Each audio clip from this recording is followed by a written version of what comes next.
tendo arrancado de seu pulso e ouviu sua própria voz dizendo, no meio de um silêncio profundo, muito tranquilamente, uma voz fria como um esqueleto, despida de qualquer emoção, se a senhora não for a covarde que julgo ser, aceitará a troca. Em sua mão, estendida em direção a Lilian, estava sua pulseira de brilhantes. A senhorita não está falando sério, não é? Indagou uma voz de mulher.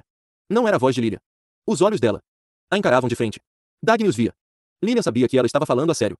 Me dê essa pulseira, disse Dagny, levantando a mão um pouco. A faixa de brilhantes reluzia. Isto é horrível! Exclamou uma mulher. Estranhamente, o grito soou muito nítido. Então Dagny percebeu que havia um grupo de pessoas ao seu redor e que todos estavam em silêncio. Agora ela ouvia outros sons, até mesmo música. Era o concerto de Halley, em sua versão estropiada, ao longe. Dagny viu o rosto de Readen. Parecia que algo dentro dele estava estropiado também, como a música. Ela não sabia o que. Readen as observava. A boca de Lilian se curvou para cima. Parecia um sorriso. Ela abriu sua pulseira, colocou-a na mão de Dagny e pegou a outra, de brilhantes. Obrigada, senhorita. Taggarta. Os dedos de Dagny se fecharam em torno da peça de metal. Ela sentia o contato, não sentia mais nada. Lilian se virou porque Readen aproximara-se dela. Ele pegou a pulseira de brilhantes de sua mão e a colocou em seu pulso. Levou-lhe a mão aos lábios e a beijou. Não olhou para Dagny. Lilian riu, um riso alegre, fácil, e a festa voltou ao normal.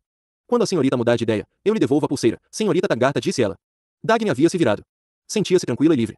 Não sentia mais aquela pressão, nem a necessidade de ir embora dali. Apalpou a pulseira de metal em seu pulso. Gostou de sentir aquele peso contra a pele. Inexplicavelmente, sentiu um toque de vaidade feminina, de um tipo que jamais sentirá antes, o desejo de ser vista usando aquele ornamento. Dagny ouvia vozes indignadas ao longe, o gesto mais ofensivo que já vi. Terrível. Ainda bem que Lilian aceitou. Bem feito, já que ela quer jogar fora milhares de dólares. Durante o restante da festa, Readen ficou ao lado da esposa. Participou das mesmas conversas que ela, riu com os amigos dela. De repente, havia se transformado num marido. Dedicado, descomedido, amoroso. Readen estava atravessando o salão carregando uma bandeja com bebidas para amigos de Lilian, um gesto de informalidade que não condizia com sua dignidade, e que ninguém jamais o vira fazer, quando Dagny se aproximou dele. Ela parou e olhou para Readen, como se os dois estivessem sozinhos em seu escritório. Readen olhou para ela. Na linha de seu olhar, das pontas dos dedos de Dagny até o rosto, seu corpo estava nu, ostentando apenas a pulseira de metal. Desculpe, Ank, disse ela, mas eu tive que fazer isso. Os olhos de Readen permaneciam vazios de expressão. Porém, de repente, ela se deu conta de que ele tinha vontade de esbofeteá-la. Não era necessário, respondeu ele com frieza, e se afastou. Já era bem tarde quando Readen entrou no quarto da esposa. Ela ainda estava acordada. O abajur da mesa de cabeceira estava aceso. Lilian estava na cama, recostada em travesseiros de linho verde claro. Seu hobby de cetim tinha essa mesma cor. Ela o envergava com a perfeição impecável de um manequim de vitrine, suas dobras lustrosas dando a impressão de ainda conter as folhas de papel de seda em que haviam sido embaladas. A luz do abajur, cor de flor de maçã, iluminava uma mesa com um livro, um copo de suco de fruta e uma série de utensílios de toalete de prata, que reluziam como instrumentos cirúrgicos. Havia um pouco de batom rosa pálido em seus lábios. Não havia nela nenhum sinal de cansaço depois da festa, nenhum sinal de que pudesse se cansar. O aposento era exatamente o que um decorador faria para um quarto de senhora, um lugar para dormir, para não ser incomodada. Readen ainda estava com a roupa da festa. Sua gravata estava frouxa, e alguns fios de cabelo lhe caíam sobre o rosto. Lilian olhava sem espanto, como se soubesse o que a última hora que ele havia passado em seu próprio quarto fizera com ele. Readen contemplava a mulher em silêncio. Havia muito tempo que ele não entrava em seu quarto. Ficou parado, arrependido de ter ido lá. É de praxe conversar, não é, Henry?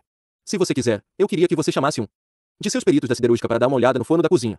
Sabe que ele apagou durante a festa e Simões teve a maior dificuldade em acendê-lo de novo. A senhora Weston disse que a melhor coisa que temos é o cozinheiro. Ela adorou os salgadinhos. Balfelban disse uma coisa muito engraçada sobre você, que você é um cruzado, com fumaça de chaminé em vez de pluma. Ainda bem que você não gosta de Francisco de Anconia. Eu não o suporto. Readen não se deu ao trabalho de explicar sua presença ali, ou de disfarçar a derrota, ou de admiti-la, indo embora. Naquele momento, pouco lhe importava o que ela adivinhasse ou pensasse. Caminhou até a janela e olhou para fora. Por que me casei com ela? Pensou. Era uma pergunta que ele não fizera no dia do casamento, 8 anos antes. Desde então, em sua solidão sofrida, ele a repetira muitas vezes. E não conseguia encontrar uma resposta. Não foi por status, pensou ele, nem por dinheiro. Lilian era de uma família tradicional que possuía ambas as coisas.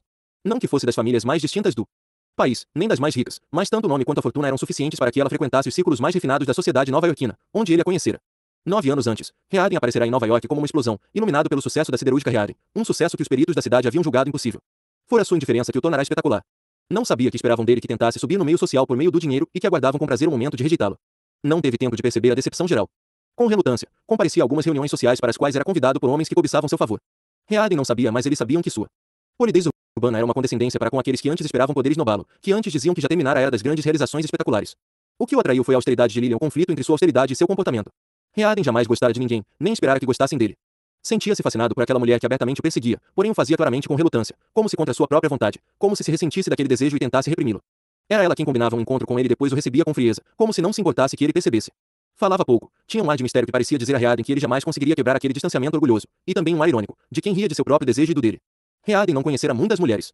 Perseguira seu objetivo, pondo de lado tudo aquilo que não dissesse respeito a ele, tanto no mundo quanto em si próprio. Sua dedicação ao trabalho era como aquele fogo da siderúrgica, um fogo que queimava todos os elementos mais vis, todas as impurezas, deixando apenas a torrente branca de um único metal. Ele era incapaz de interesses passageiros.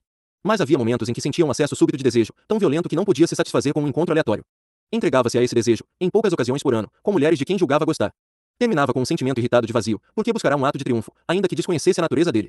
Porém as mulheres só lhe davam a aceitação de um prazer passageiro, e ele sabia perfeitamente que o que ganhará não tinha nenhum significado.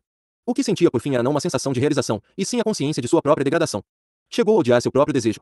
Chegou a acreditar na doutrina segundo a qual o desejo é algo inteiramente físico, não da consciência, mas da matéria. E o revoltava a ideia de que sua carne era livre para escolher e que sua escolha não estava sujeita à vontade de sua mente. Rearden, que passará a vida em minas e usinas, moldando a matéria conforme sua vontade, graças ao poder de seu cérebro, achava intolerável ser incapaz de controlar a matéria de seu próprio corpo. Lutou contra ela.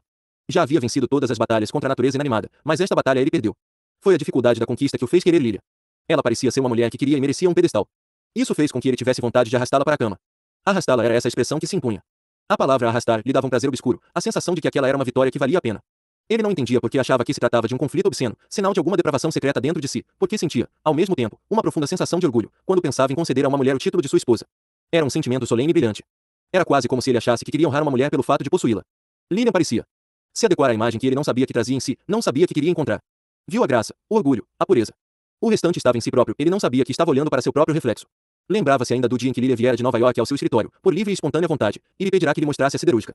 Rearden ouviu em sua voz um tom macio, suave, ofegante sinal de admiração, que se intensificava à medida que ela lhe fazia perguntas sobre seu trabalho e olhava ao redor.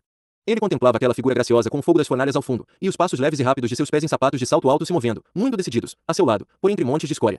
O olhar de Lilian, ao observar a cauda do aço sendo despejada, era como se o próprio sentimento de Rearden pelo seu trabalho se fizesse visível a ele. Quando os olhos dela se voltaram para seu rosto, ele viu o mesmo olhar, porém, intensificado a tal ponto que ela parecia impotente e silenciosa. Foi naquela noite, no jantar, que Rearden lhe pediu a mão em casamento. Foi só algum tempo depois do casamento que Rearden admitiu que aquilo era uma tortura. Ainda se lembrava da noite em que reconhecera o fato, em que dissera a si próprio as veias de seus pulsos estavam tensas, e ele estava em pé ao lado da cama, olhando para Lilian que ele merecia aquela tortura e a suportaria. Lilian não estava olhando para ele, estava ajeitando o cabelo. Posso dormir agora? Perguntara ela. Ela nunca fazia objeções. Nunca lhe negava nada, sempre se submetia à sua vontade. Submetia-se, em obediência à regra segundo a qual era seu dever, de vez em quando, se tornar um objeto inanimado para o uso de seu marido. Ela não o censurava. Deixava claro que compreendia que os homens tivessem certos instintos degradantes que constituíam o lado sujo e secreto do matrimônio. Manifestava uma tolerância condescendente. Sorria, com repulsa bem-humorada, da intensidade do que experimentava. É o passatempo mais indigno que conheço, ela lhe disse certa vez, mas nunca alimentei a ilusão de que os homens são superiores aos animais. O desejo que ela lhe inspirava morreu na primeira semana do casamento. Restou apenas uma necessidade que ele não conseguia destruir. Rearden jamais entrará num bordel. Por vezes lhe ocorria a ideia de que a repulsa por si próprio que sentiria num lugar daqueles não deveria ser pior do que a que ele sentia quando era levado a entrar no quarto da esposa. Muitas vezes a encontrava lendo um livro. Ela o colocava de lado, marcando a página com uma fita branca. Quando ele, exausto, de olhos fechados e ofegante, relaxava a seu lado, ela acendia a luz, pegava o livro e continuava a leitura. Ele dizia a si próprio que merecia a tortura por desejar jamais voltar a tocá-la e não conseguir manter sua decisão. Por isso sentia desprezo por si mesmo.